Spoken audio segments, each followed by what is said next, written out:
Baik, assalamualaikum warahmatullahi wabarakatuh. Salam sejahtera untuk kita semuanya. Salam sehat selalu dan selamat menunaikan ibadah puasa bagi rekan-rekan semuanya yang sedang menjalankannya. Mudah-mudahan ibadah puasanya diterima oleh Allah Subhanahu wa Ta'ala. Amin, amin ya Robbal 'Alamin. Pertama-tama saya ucapkan terima kasih kepada Ibu dosen, Ibu Dr. Sri Utaminingsih atas kesempatannya atau memberikan kami tugas di mata kuliah Filsafat Ilmu. Dan perkenalkan, kami tergabung di kelompok 4, saya sendiri dengan Adi Sunarto dan rekan saya dengan Ibu Legista. Nah, di presentasi ini kami akan menyajikan atau menyampaikan materi terkait dengan perkembangan ilmu zaman modern atau kontemporer. Nah, sejujurnya, kami kesulitan untuk mencari materi, Bapak Ibu semuanya, dan, mohon maaf kalau ada salah-salah kata sebelumnya, kami bicara terkait dengan, zaman kontemporer, terkait dengan filsafat ilmu.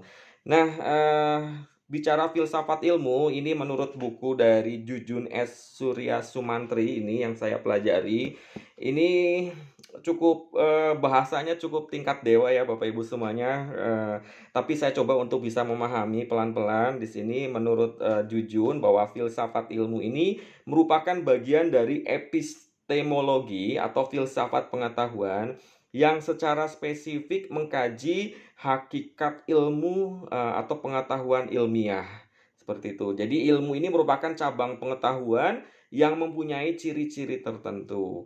Nah, ini ada di dalam slide ini kami akan menyajikan terkait dengan, apa namanya, perkembangan ilmu zaman modern kontemporer. Nah, pertama-tama kami sampaikan di sini terkait dengan historisitas, bahwa sejarah filsafat barat ini dibagi menjadi 3, yaitu zaman Yunani kuno dengan ciri khas pemikirannya yang bersifat kosmosentris. Kemudian di zaman pertengahan dengan ciri pemikirannya yang bercorak, teosentris, dan lalu kemudian ada yang, ketiga adalah zaman modern dengan ciri pemikirannya yang bercorak antroposentris. Lalu yang terakhir zaman kontemporer ya dengan ciri pemikiran logosentris. Baik, selanjutnya akan saya coba untuk sampaikan, slide selanjutnya, mudah-mudahan bisa dipahamin ya Bapak Ibu semuanya. Nah, ini ada beberapa bagan yang kami sampaikan. Yang pertama adalah di zaman Yunani kuno, ini dimulai dari 6 sebelum Masehi, 3 sebelum Masehi sampai 6 sebelum Masehi di sini ya. Nah, di sini ada mitos dan logos seperti itu. Mitos dan logos seperti yang sudah disampaikan di pertemuan pertama pada saat Bu dosen menyampaikan terkait dengan mitos dan logos ini melahirkan namanya filsafat. Lalu ada abad tengah. Nah, abad tengah ini dimulai adanya Ancilla Atheodologi ya, seperti itu ya. Nah, ini dimulai pada abad 14 Masehi ya, muncul namanya aliran teologi seperti itu. Kemudian ada abad modern. Nah, abad modern ini dimulai dari zaman Renaissance, kemudian Auklarum, kemudian rasionalisme, empirisme. Kemudian ada apa ini? Kritisme, idealisme, dan positivisme. Jadi ini lahir di zaman abad modern, ada menurunkan apa namanya? Dinamakan agama filsafat di sana, kemudian filsafat. Nah, kemudian muncul di abad selanjutnya yaitu 20 Masehi, ini dinamakan abad kontemporer. Nah, abad kontemporer ini dimulai sejak 20 Masehi. Nah, di sana ada fenomenologi, strukturalisme dan neopositivisme. Nah, ini yang menyebabkan namanya faktor heuristik ya. Nah, coba di sini kita lihat di sana ada agama, filsafat, maka akan apa namanya muncul ilmu-ilmu baru. Di sana ada biologi, astronomi, matematika, fisika, kimia, dan sosiologi. Nah, semuanya itu sebenarnya mengandung ilmu filsafat rekan-rekan semuanya. Maka di zaman modern sekarang ini muncul namanya komputer, pariwisata, dan lain sebagainya. Seperti itu. Nah, ini yang dinamakan dengan apa namanya? histori ya atau perkembangan ilmu di zaman modern kontemporer seperti itu. Baik, lanjut di sini ada Yunani kuno muncul yang namanya mitos ya, mitos-mitos istilah cerita-cerita, logos ya. Ini dimulai sejak 6 sebelum Masehi sampai 3 sebelum Masehi sampai 6 Masehi seperti itu. Kemudian ini filsafat, philo, ya kemarin yang sudah disampaikan Bu dosen bahwa philo ini adalah artinya menyenangi, ya kemudian sophia, yang artinya adalah bijaksana. Mitologi bisa dikatakan di sini adalah dongeng, tahayul, kemudian ada pertanyaan-pertanyaan timbul yang serba keinginan tahuan, seperti itu. Kemudian ada demitologi, dipikirkan secara kritis, maka melahirkan logos atau ilmu. Baik Bapak Ibu semuanya, mudah-mudahan materi yang saya sampaikan bisa dipahamin ya Bapak Ibu ya. Mohon maaf kalau ada salah-salah kata, karena ilmu filsafat ini menurut saya mata kuliah yang sangat rumit sekali, lebih rumit dari matematika menurut saya, seperti itu Bapak Ibu. Mohon maaf. Oke, di sini ada sejarah perkembangan ilmu. Di sana ada periodisasi, jadi dimulai dari pra-Yunani kuno, yaitu abad ke berapa nih? Berapa nih? 15 ya, 15 sebelum Masehi kalau tidak salah ini. Kemudian ada Yunani kuno, yaitu abad ke 7 sampai ke-2 sebelum Masehi, lalu ada zaman pertengahan nih abad ke-20, abad ke-2 sampai ke abad 14. Kemudian zaman modern dimulai sejak abad ke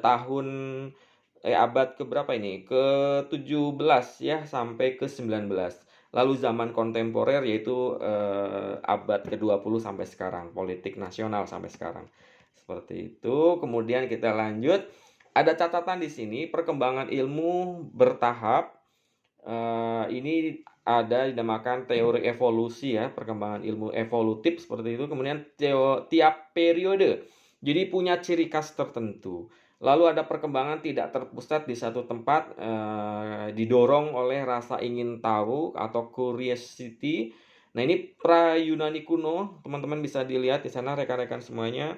Ini dimulai adanya peninggalan kuno, benda-benda di sana. Seperti kita tahu bahwa di Yunani ini kan memang pusatnya peradaban dunia ya, teman-teman, di Mesir, di Yunani. Nah, dilihat di sini ada peninggalan-peninggalan, di sana ada namanya data tertulis, kemudian pemahaman gejala alam, ringkasan dan sebagainya. Lalu ada peninggalan benda. Di sana ada alat dari batu, di zaman batu pasti banyak ya temuan-temuan di sana terkait dengan artefak-artefak. Kemudian ada tulang hewan, sisa tanaman, gambar-gambar di gua. Kemudian ada tempat penguburan, tulang belulang manusia purba. Nah, seperti apa namanya?